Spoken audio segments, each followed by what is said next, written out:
हमारा देश लगातार तरक्की कर रहा है। एक डेवलपिंग कंट्री से एक डेवलप्ड कंट्री की तरफ हमारे कदम आगे बढ़ रहे हैं। लेकिन इनके साथ ही ये भी बात सच है कि बहुत सी समस्याएं, प्रॉब्लम्स हमारे सामने खड़ी हुई हैं, जिन पर जीत हासिल करना बहुत मुश्किल है। हमारे देश की सबसे बड़ी समस्या है लगातार बढ़ती हुई आबादी और इससे पैदा हुई बेरोजगारी। जैसे जैसे आबादी बढ़ रही है, बेरोजगारी भी बढ़ रही है। आबादी कम करने के लिए तो कोशिशें चल ही रही हैं, बेरोजगारी कम करने की भी कवायद लगातार जारी है।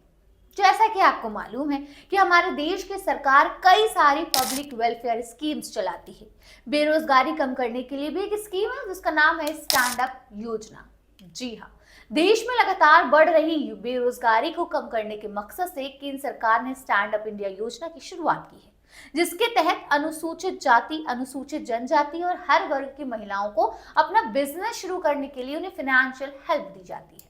इस योजना के जरिए 10 लाख रुपए से लेकर 1 करोड़ रुपए तक लोन के तौर पर दिए जा सकते हैं, जिसकी मदद से लोग अपना बिजनेस शुरू कर सकते हैं, सर्विसेज दे सकते हैं या फिर मैन्युफैक्चरिंग फील्ड में काम की शुरुआत कर सकते हैं। साफ सीधे लफ्जों में कहें तो ग्रीन फील्ड प्रोजेक्ट्स यानी पहली बार शुरू किए जाने वाले जो भी काम होते हैं वो सारे काम इस योजना के जरिए किए जा सकते हैं।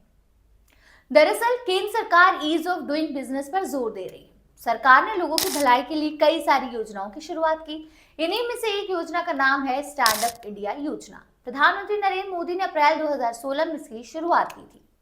चलिए इस योजना के मेन पॉइंट्स आपको बता देते हैं। देखिए, इस योजना का फायदा केवल उन्हीं को दिया जाएगा जो पहली बार अपना काम शुरू कर रहे हैं। उम्मीदवारों की उम्र 18 साल से ज्यादा होनी चाहिए। उन सभी लोगों को योजना का फायदा मिलेगा जो मैन्युफैक्चरिंग, ऑपरेशंस, बिजनेस, सर्विसेज जैसे कामों की शुरुआत करते हैं। योजना का फायदा लेने के लिए आपको बस एक फॉर्म भरना होता है, जिसके बाद आपको लाइसेंस दिया जाता है। लगातार स्टैंड अप इंडिया योजना के जरिए लो रेट पर लोन देती है ताकि देश में बेरोजगारी दर कम हो जाए। योजना के बेनिफिशियरी को 1 रुपए डेबिट कार्ड दिया जाता है, जिसकी मदद से लोन देना और लोन लौटाने जैसा काम किए जाते हैं। सरकार ने इसके लिए एक डिजिटल पोर्टल बनाया है, जिसकी मदद से योजना से रिलेटेड सभी इंफॉर्मेशन हासिल की जा सकती है। साथ ही रजिस्ट्रेशन भी किया जा सकता है। सरकार ने सभी बैंक के ब्रांचों के लिए जरूरी कर रखा है कि उन्हें कम से कम किसी एक अनुसूचित जनजाति, अनुसूचित जाति, पिछड़ा वर्ग या किसी लेडी एंटरप्रेन्योर को अपना काम शुरू करने के लिए स्टैंड अप इंडिया योजना के तहत लोन देना है। चलिए अब जानते हैं कि स्टैंड अप योजना के लिए क्या क्या एलिजिबिलिटी सेट की गई है। देखिए, सबसे पहली शर्त तो ये है कि एप्लीकेंट की उम्र 18 साल से ज्यादा होनी चाहिए। स्टैंड अप इंडिया योजना के अंडर अनुसूचित जनजाति यानी शेड्यूल ट्राइब्स, अनुसूचित जाति यानी शेड्यूल कास्ट, पिछड़ा वर्ग यानी बैकवर्ड क्लास और विमेन कैंडिडेट यानी कोई महिला उम्मीदवार आवेदन कर सकती है। याद रखिए कि सिर्फ ग्रीन फील्ड प्रोजेक्ट के लिए ही लोन दिया जाएगा, यानी जो पहली बार अपना कारोबार शुरू कर रहे हैं वो सर्विसेज या मैन्युफैक्चरिंग के लिए भी योजना का फायदा उठा सकते हैं।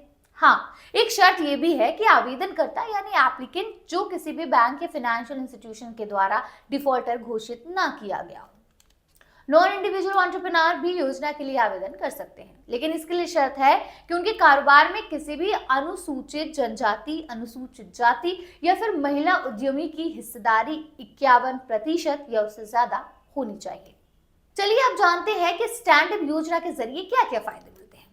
योजना का फायदा लेने वालों को सरकार की तरफ से जरूरी ट्रेनिंग दी जाती है। साथ ही उन्हें रुपए कार्ड दिया जाता है जो एटीएम कार्ड के जैसा ही होता है, जिसकी मदद से ही लाभार्थी लोन के अमाउंट का इस्तेमाल करते हैं। योजना के लाभार्थी क्योंकि पहली बार काम की शुरुआत करते हैं, ऐसे में शुरुआत के कुछ साल सभी को फायदा हो ये जरूरी नहीं है, इसलिए लाभार्थियों को शुरुआत के 3 साल तक टैक्स में छूट दी जाती है। इसके अलावा लोन को भरने के लिए योजना के लाभार्थी को 7 साल तक का समय दिया जाता है ताकि उन्हें किसी भी तरह की आर्थिक तंगी का सामना ना करना पड़े और ना ही उन्हें आर्थिक दबाव महसूस हो।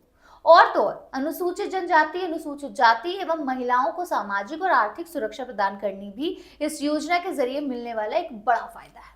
जैसा कि आप जानते ही हैं कि देश के बेरोजगारी को खत्म करने के लिए मकसद से इस योजना की शुरुआत की गई है, तो ऐसे में कारोबार की शुरुआत होने से देश में रोजगार के अवसर भी बढ़ेंगे। चलिए अब जानते हैं कि स्टैंड अप योजना के लिए किन किन डॉक्यूमेंट्स की जरूरत पड़ती है।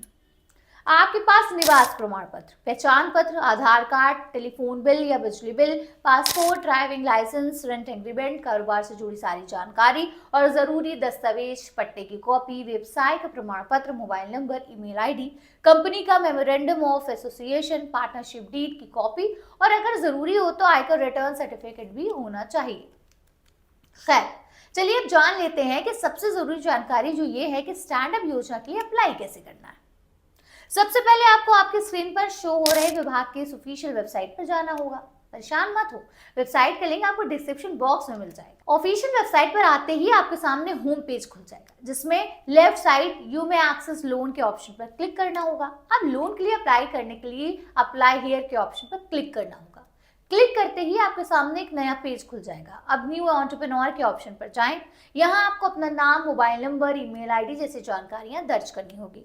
अब जनरेट ओटीपी के ऑप्शन पर क्लिक करना होगा। इतने प्रोसेस के बाद आपका रजिस्ट्रेशन पूरा हो जाएगा। एप्लीकेशन फॉर्म भरने के लिए अब आपको फिर से लॉग इन करना होगा। यहाँ पूछी गई सभी जानकारियां भरनी होगी। इतना करके आपको रजिस्ट्रेशन फॉर्म सबमिट करना होगा। एप्लीकेशन का प्रोसेस पूरा होने के बाद आपको लाइसेंस दिया जाएगा, जिसके बाद आपको बैंक की तरफ से ₹1 कार्ड दिया जाएगा।